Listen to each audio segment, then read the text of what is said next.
Society gives us a very simple script for financial success. Work hard, put your money away, and whatever you do, stay out of debt. For most people, taking on a loan is a terrifying prospect. It means lying awake at night, doing the mental math on credit card minimums, and stressing over a 30-year mortgage hanging over your head. But if you look at the wealthiest people on the planet, the rules completely flip.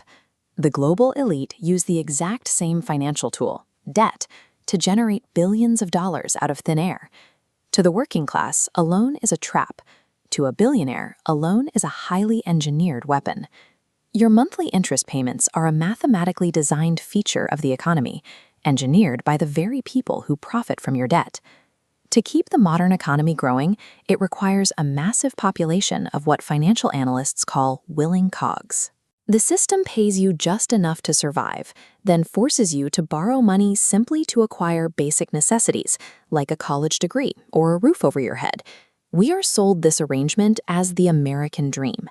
In reality, it is a mechanism to ensure that you spend your entire working life trading your time to pay interest to banks. And this extraction scales far beyond personal finance. This is the headquarters of the World Bank in Washington, D.C., an institution overseeing a global version of this exact trap known as sovereign debt. This map visualizes a devastating recent finding from the World Bank's International Debt Report. Developing nations recently paid out $741 billion more in debt service than they received in new financing. The global financial system is functioning exactly as intended. It acts as a giant extraction pump, moving resources from the poorest people and nations directly to the wealthiest institutions. At the top of that pump, the ultra-wealthy play by a completely different rulebook.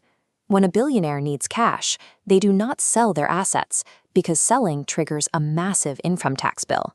Instead, they use a financial strategy known as buy, borrow, die. This flowchart shows an asset portfolio acting as a shield. Using stocks as collateral, the elite secure low-interest loans for tax-free cash without selling. The middle class carries a heavy income tax block, while the wealthy pay a tiny interest rate. But avoiding taxes is only half the equation. This is the City of London, home to elite financial engineers who actively manipulate the debt you struggle to pay. Former trader Gary Stevenson built his career in these towers doing exactly that.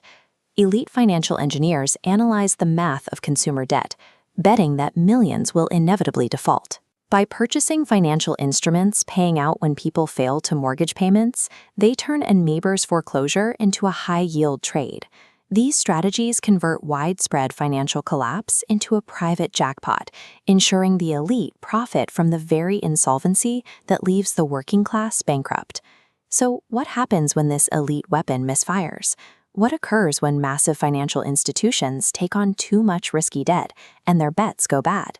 We enter the bailout vacuum. This is a hypocritical standard where banks are allowed to keep all their profits during economic booms, but the moment they face collapse, they pass their massive losses directly on to the public. The Palace of Westminster, the seat of the UK government, facilitated a massive recent example of this upward wealth transfer during the pandemic. To keep the economy afloat, the UK generated £700 billion in new national debt. That immense sum of money completely bypassed the everyday citizens struggling to buy groceries. Look at this funnel. The taxpayers at the bottom take on the burden of the freshly printed debt, but the money defies gravity. It flows directly upward, acting as a taxpayer-subsidized bailout deposited straight into the pockets of the asset-owning class. When everyday people fail to pay their debts, the bank forecloses on their homes. When the financial elite fail, the working class is forced to subsidize their bad bets through taxpayer-funded bailouts. This stark line chart illustrates the macro reality of the shadow economy. The bottom line shows working-class wages flatlining, while the top line tracks corporate profits skyrocketing. As a result, young generations are now mathematically poorer than their parents. This widening wealth gap is not an accident. It is the mathematical certainty of an economy built entirely on asymmetrical borrowing. Every single time a citizen swipes a high-interest credit card or a developing nation defaults on a punitive loan, wealth is systematically siphoned from the bottom to the top. You cannot win a game when the people writing the rules are using your own liabilities to finance their empires. The first step to breaking free is recognizing debt for what it truly is: the deliberate chains of a rigged financial system.